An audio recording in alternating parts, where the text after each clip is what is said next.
AAA developers are not listening to what gamers want, and they're barreling forward with these titles that are not going to make them money, and then they cry at release when their title doesn't end up getting a big following and having a lot of support. And one game that a lot of people are talking about is The Outer Worlds 2. It truly is the definition of a modern audience slop, and it seems that nobody is on Obsidian's side because every single teaser and trailer is being ratioed, and there's so many gamers memeing on this title on social media. I have a few different things to show off, but before I get into the topic, if you enjoy the content I create, check out the links in the description, join the community in my live streams, and consider supporting through Patreon or YouTube memberships. Now, as I always say, games like Suicide Squad Kill the Justice League and Concord and Flintlock The Siege of Dawn and Dustborn, they can exist. I would never say somebody could not create the art that they wanted, but ultimately we can still point at it and laugh at it and roast it, and that is what is happening right now with The Outer Worlds 2. Gamers are sick and tired of developers trying to sell us on modern slop. There are no people out there who actually play video games who find this aesthetic appealing. There's never an overwhelming amount of support for these visual styles, and really all we see are games like this losing money. Now, of course, Microsoft is an absolute behemoth company. I'm sure for The Outer Worlds 2, they've put a lot of money towards marketing, and it is going on to Game Pass day one, so there's going to be a lot of downloads, there's going to be a lot of people talking about this and playing it. But even going back several months to something like Avowed, that game came out, it had a lot of marketing, and it completely fell off. I don't hear anything positive about it anymore, and the same thing is going to happen with Outer Worlds 2. While I didn't ever think that the first game was some absolutely gorgeous title, it did look slightly better than this. I mean, this is really just bottom of the barrel, and they deserve all the backlash they're getting. Not only was this supposed to be an $80 game at release, and then Microsoft acted like the good guys, saying, oh, we're lowering the price. They didn't listen to us in the first place, and I don't think that they actually cared about a little bit of backlash. They just cared about the fact that there were so many people who said that they were not going to purchase it or support it. Maybe even they were going to pirate it. But first of all, let's put the character designs aside for a second, and let's just talk about this title. As a game, this doesn't look fun. First of all, I do not care about you being on screen telling me what your game is about. It's not cool, it's not funny, it's not quirky, and all of the companions that they really started highlighting at Gamescom all look like the most mediocre people in this world possible. Why would I want any of these people to fight alongside me? Maybe their storytelling is actually good. Maybe they have a deep backstory. Like, that armor set is okay, I guess, the one with the hood, but the rest of them just look like we had a diversity checklist and we need to check off every box possible, and that's what we're sitting here and doing with The Outer Worlds 2.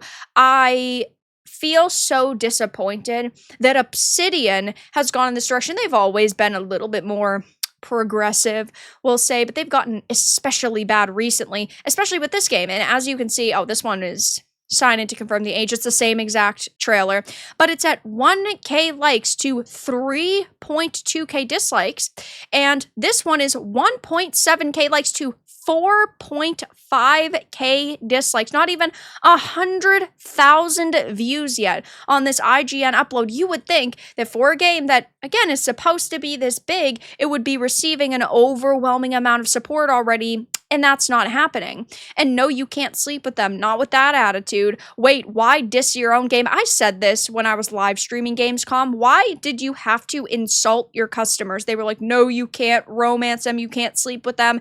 If that's what players want, and you know that's what players want, why are you taking that experience away from people? It's like they're just insulting us and slapping us in the face at every opportunity possible. I genuinely believe that most of the developers in the industry are just activists who hate gamers.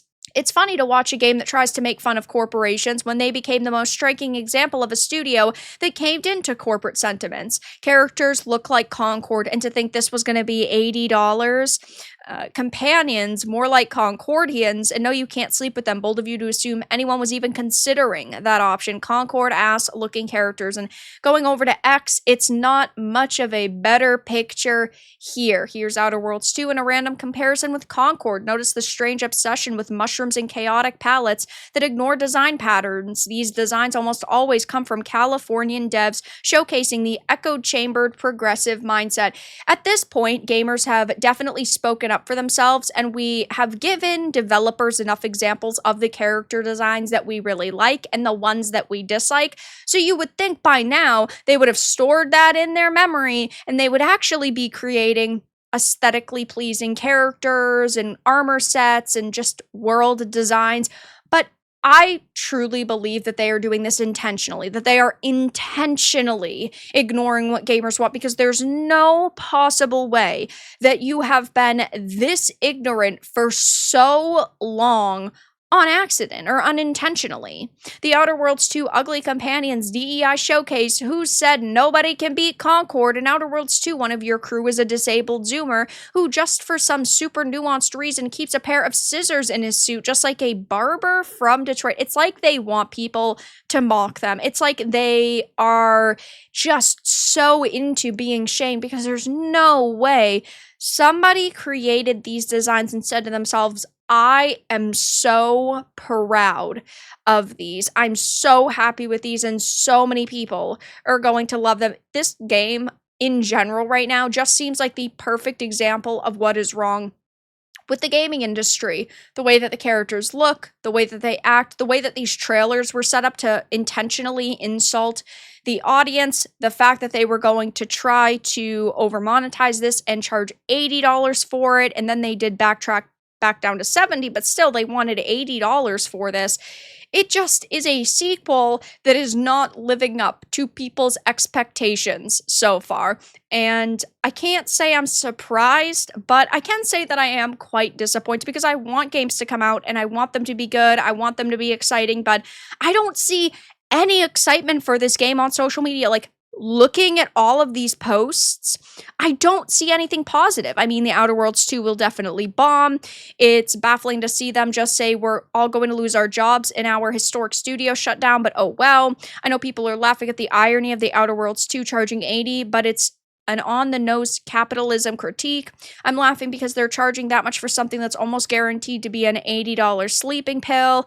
I'll look at Outer Worlds 2, and if you click this, it's people going, yeah, if this was a game in 2005, I'd say it wasn't very good. Outer Worlds 2 looks promising. We have one single positive comment here, guys. This person, Blocks, is going to buy 800 copies and save the day for Obsidian. It's just unfortunate all around that we're getting another game that really just highlights everything wrong with the industry right now. It's just more modern AAA slop, and it's so sad to see the gamers are still not being listened to by these studios who only became popular and this successful because of gamers. So I'll be keeping my eye on the situation. I'm sure I'll be covering the Outer Worlds 2 a hell of a lot more over the next few weeks, but right now every teaser and trailer and post on social media is being negatively ratioed. But that's all that I really had to discuss in this video. Let everyone know your thoughts in the comments below. If you found this important and informative, make sure to give it a like, and if you didn't, give it a dislike. I appreciate your support either way, but I'll talk to you all again in the next video really soon.